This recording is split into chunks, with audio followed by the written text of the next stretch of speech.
Hello, dear learners, and welcome to others classes. Today, I am going to discuss a very famous poem "Ode to Nightingale" written by John Keats. John Keats, as we know that he is considered as a romantic age writer. John Keats को हम लोग romantic as writer के नाम से जानते हैं. ये Wordsworth के एज के राइटर हैं. पीवी शैली से इनकी खास दोस्ती थी. सो एस्पिरेंस ये पोम लिखी गई थी 1819 को हेम्स्टीड में. और कमाल की बात है कि ये इसी साल पब्लिश भी हो गई थी. इसका पब्लिश डेट भी 1819 ही है. एक बात और बता दूं आपको कि जॉन किट्स ने जब ये पोम लिखा था तो वो एक नाइटिंगेल से बहुत ही ज़्यादा इंस्पायर हुए थे. उनका एक फ्रेंड था जिनके गार्डन में एक बड़ा सा पेड़ था, उस पर एक नाइटिंगेल आकर के रोज़ बैठती थी. वहीं पर चेयर लगाकर बैठे बैठे जॉन किट्स ने इस पोएम को लिख डाला था. इसमें टोटल 8 स्टेंजा है और उस समय लेट रोमांटिक पीरियड चल रहा था जब ये पोम रिटर्न की गई थी. तो 8 स्टेंजा की ये पोम है, बहुत बड़ी है. तो हम लोग देखते हैं इसमें कितना डिस्कस कर सकते हैं. Okay, now let's start the pome. Ode to Nightingale as a romantic poem written by John Keats. Start करने से पहले थोड़ा सा ओवरव्यू है. एन ऑड क्या होता है? An ode is a lyric poem that usually praises a person, animal, object और ओकेशंस. तो किसी की प्रेज में लिखी जाती है, ये किसी की तारीफ में लिखी जाती है, वो कोई भी हो सकता है. It may also praise universal themes and it expresses a great depth of feeling towards and an appreciation for the subject. तो किसी भी सब्जेक्ट को कंसीडर करके इस पोम को किसी की प्रेज में लिखा जाता है. Now structure. इस पोम की स्ट्रक्चर क्या है और क्या क्या चीज़ें इसमें हैं. So this poem consist of 8 stanza. I already told you that कि ये पोम 8 स्टेंजा में है. All of which are 10 lines. 10 line एक एक स्टेंजा में है. And sharing a consistent rhyme scheme. एक राइम स्कीम को भी फॉलो किया गया है. The dominant metre through out the poem is iambic pentameter. ना मोस्ट ऑफ द पोम किस में लिखी जाती है? आयम्बिक पेंटामीटर में. However the 8th line of each stanza is written in iambic trimeter. तो कुछ कुछ लाइन इसकी ट्राईमीटर पे भी लिखी गई है, आयम्बिक ट्राईमीटर पर भी. नाउ इस पोम में एक्चुअल है क्या? So you can see here the pome convey deep contrasting emotions. ये पोम क्या कर रहा है? डीप इमोशंस को कन्वे कर रहा है. In the lines my heart ache and laden I despairs the poet expresses great sorrow. In the lines sunburnt mirth and such an scarcity the poet expresses great joy. तो उस Nightingale के लिए poet खुश होते हैं और लिखते हैं. Now start the first stanza. इसकी पहली स्टेंजा है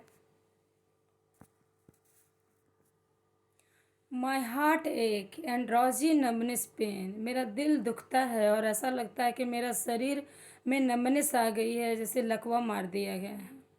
my sense as though the hemlock I had drunk. ऐसा लग रहा है कि मेरे सेंस को बहुत सारा जैसे मैंने हेमलॉक पी लिया है और मेरा जो सेंस है अनसेंस हो गया है. और emptied some full opiated to the drains. या फिर ऐसा लगता है कि जैसे कोई पेन किलर मैंने पी लिया है. ऑपिएट का मतलब अफीम होता है, लेकिन इसमें लय को बिठाने के लिए, इनोटेशन को बिठाने के लिए हम लोग यहाँ पे पेन किलर का यूज़ करेंगे. 1 minute पास्ट. 1 मिनट पहले. एंड लीथ वाट्स हैड संक. जैसे कि उसने लीथ रिवर का पानी पी लिया है. And tease not throw N V of thy happy lot. Is not throw N V of the happy lot. But being too happy in thine happiness.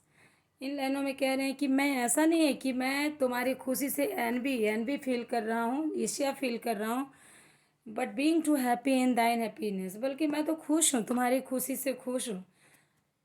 That thou light being dryad of the tree in some melodious plot, कि तुम तो हल्के पंखों वाली पेड़ों की देवी हो, और इन सम मेलोडियस प्लॉट, तुम्हारी साउंड कितनी मेलोडियस है। Of began green and shadow numberless and singest of summer in full throated easy। Kids कहना चाह रहे हैं कि तुम्हारा जो ये समर है, और जो तुम बीच के किनारे ग्रीन शेडो में जो तुम गाना गाती हो, बहुत ही मेलोडियस है।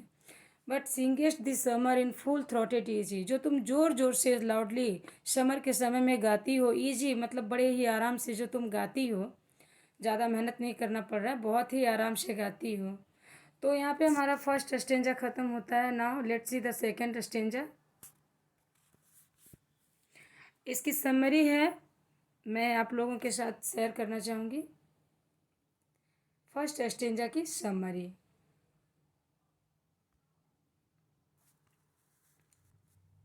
Now the speaker opens with a declaration of his on Heartect, अपने दिल को ऐसे, दिल के दर्द को कैसे वो बयां कर रहे हैं। And he feels numb and though he had taken a drug only a moment ago, कह रहे हैं कि अभी अभी 1 मिनट पहले उन्होंने एक ड्रग लिया, एक दवाई ली है। He is addressing a nightingale to hear singing somewhere in the forest and says that his drowsy numbness, कि वो जो ड्रोजी है, जो मदहोशी में वो जो गा रही है जंगलों में, is not very envy to nightingale's happiness, कि मैं उससे एनवी नहीं कर रहा हूँ, नाइटिंगल्स के लिए बहुत हैप्पी हूँ, but rather from sharing it to completely he is too happy that the nightingale sings the music of summer from amid some unseen plot, कि जो अभी नाइटिंगल गाना गा रही है, इतना अच्छा समर में जो गाना गा रही है, तो उसके लिए मैं बहुत खुश हूँ। And green trees and shadow, तो वो ग्रीन ट्रीज और शेडो पे गा रही है। Now second stanza. O for a draught of vintage, draught means होता है पीना, और विंटेज मतलब होती है एक वाइन होती है। तो किड्स से यहाँ पे एक वाइन पीने की बात कर रहे हैं। That hath been cooled a long age in the depth delved earth, जिसको एक लंबे समय से धरती के अंदर, मीन्स की ग्राउंड, धरती में गड्ढे खोदकर अंदर रखा गया है, उस लंबे समय से उस पुरानी कोई वाइन को वो पीना चाहते हैं। Testing of flora and the country green, और उसको पी करके वो ऐसा फील करना चाहते हैं कि जैसे कि वो एकदम इस कंट्री की ग्रीनरी को टेस्ट कर रहे हैं। Dance and Provençal song and some burnt मेर्थ,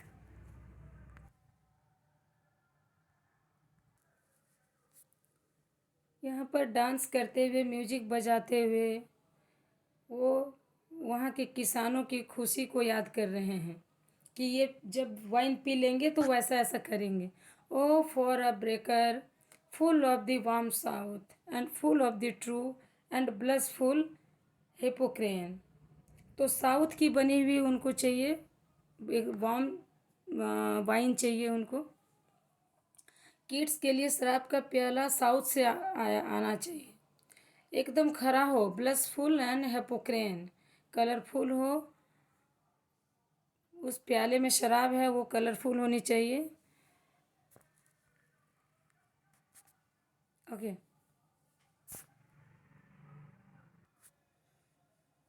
with beaded bubbles blinking at the brim and purple strains mouth, जिसे पीने के बाद वो किड्स का मुंह एकदम पर्पल हो जाए। That I might drink and leave the world unseen, और उसे मैं पी करके और इस वर्ल्ड को मैं छोड़कर चला जाऊंगा, रियल वर्ल्ड से वो गायब हो करके। And with the fade away into the forest dream, कि रियल वर्ल्ड से गायब होकर जब मैं पेड़ों पर चला जाऊंगा तुम्हारे साथ में। नाइटिंगल को कह रहे हैं कि मैं तुम्हारे साथ जंगलों में चला जाऊंगा। Now let's see the explanation. In the second stanza, the speaker longs for oblivion at alcohol. तो यहाँ सेकेंड स्टेंजा में अल्कोहल की बात कर रहे हैं. Expressing his wish for wine, और अपना जो उनकी विश है वाइन के लिए उसको एक्सप्रेस कर रहे हैं. A draught of vintage that would taste like the country and like peasant dance, कि यहाँ के जो पीजेंट है, जो किसान है, उनके डांस को मैं बहुत लाइक करूँगा. And let him leave the world unseen and disappear into the dim forest with the nightingale. और एक बार मैं क्या करूँगा कि मैं सब कुछ छोड़ करके, रियल वर्ल्ड को छोड़ छाड़ कर मैं तुम्हारे साथ नाइटिंगेल के साथ फॉरेस्ट में चला जाऊँगा. ओके.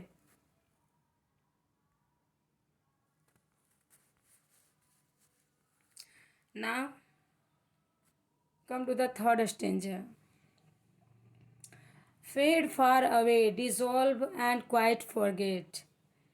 यहाँ पर क्या बोल रहे हैं वो? What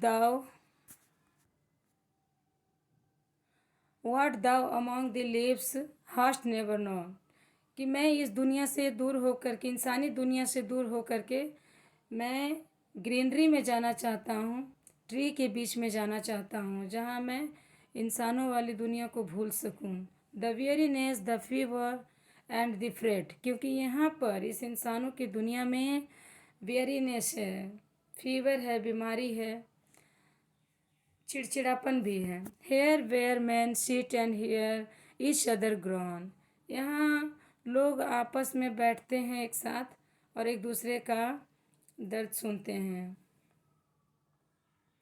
क्योंकि यहाँ सब लोग बीमार हैं. एक्चुअली वो ट्यूबरक्लोसिस से पीड़ित थे, तो वो ये सब छोड़ छाड़ करके भागना चाहते हैं. Where palsy shakes a few sad last grey hairs, कि यहाँ पर ग्रे हेयर लोग भी हैं, मतलब कुछ बूढ़े लोग भी हैं जिनको पालसी एक बीमारी ने पकड़ रखा है. बूढ़े लोगों को पालसी नामक बीमारी है, उनके जो हेयर हैं वो ग्रे हो गए हैं. And where youth grows pale and spectre thin and dies, इन लोगों के शरीर पतले हो गए हैं और वो लोग भी बूढ़े होकर मर जा रहे हैं. Where but to think is to be full of sorrow, और यहाँ पर बहुत सारा दुख है. एंड लेडन आई डिसपेयर, यहाँ से आँखों की चमक गायब हो गई है यहाँ के लोगों से. Where beauty can not keep her lustrous eyes, यहाँ जो ब्यूटी है उन ब्यूटी में आँखों की चमक नहीं होती है, सब गायब हो जाती है. और new love pine at them beyond tomorrow, यहाँ पर पोइट कहना चाह रहे हैं कि जो आशिक अभी अभी अपनी प्रेमिका के साथ नए नए प्रेम में पड़ा है, उसके लिए भी खुशी की कोई बात नहीं है, क्योंकि उसकी लाइफ बहुत छोटी है, उसकी भी आंखों की चमक खो जाने वाली है. Now let's see the explanation. Third stanza क्या कह रहा है? He explain his desire to fade away, कि यहाँ की जो डिज़ायर है फेड अवे हो जाती है. Saying he would like to forget the troubles the nightingales has never known, जो नाइटिंगल नहीं जानती है. The weariness, the fever and the fret, तो यहाँ पर बीमारी है, फीवर है, बुखार है, ये सब यहाँ पे चल रहा है. आँखों की लाइट चमक चली जा रही है ऑफ ह्यूमन के लाइफ में. With its consciousness that everything is mortar and nothing last, कह रहा है कि हर चीज़ नश्वर है, कुछ भी यहाँ पर इमोर्टल नहीं है, हर चीज़ यहाँ पर नश्वर है. Everything is mortal. Youth grows pale and expected thin and dies, और बूढ़े लोग पतले हो करके डाई कर रहे हैं, मर रहे हैं. And beauty can not keep her lustre eyes, और उनकी आँखों में ब्यूटी ज़्यादा दिन तक नहीं रह पा रही है. सो ये थर्ड स्टेंजा था.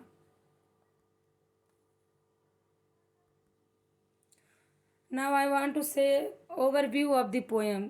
पूरे पोएम का एक एनालिसिस है कि with ode to nightingale Keats का स्पीकर से कहना है कि begins his fullest and deepest exploration exploration of the themes of creative expression and the morality of human life. तो इंसानों का जो लाइफ है, उसकी जो ज़िंदगी का लाइफ रेट है बहुत ही कम है।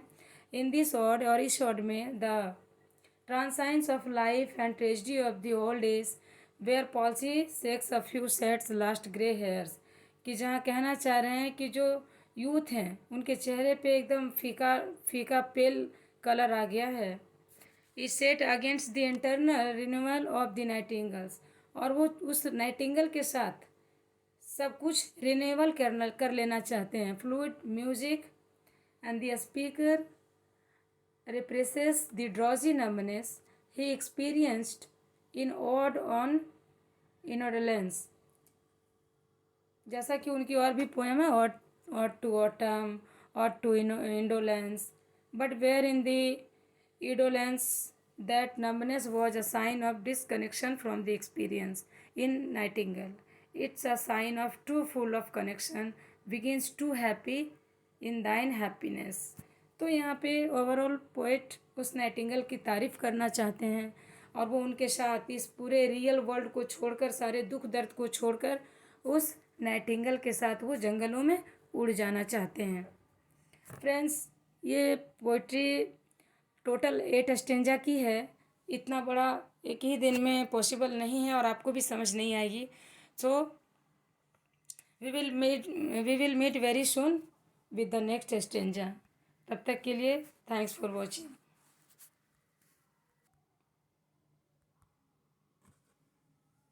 दूसरे वीडियो में हम लोग इसके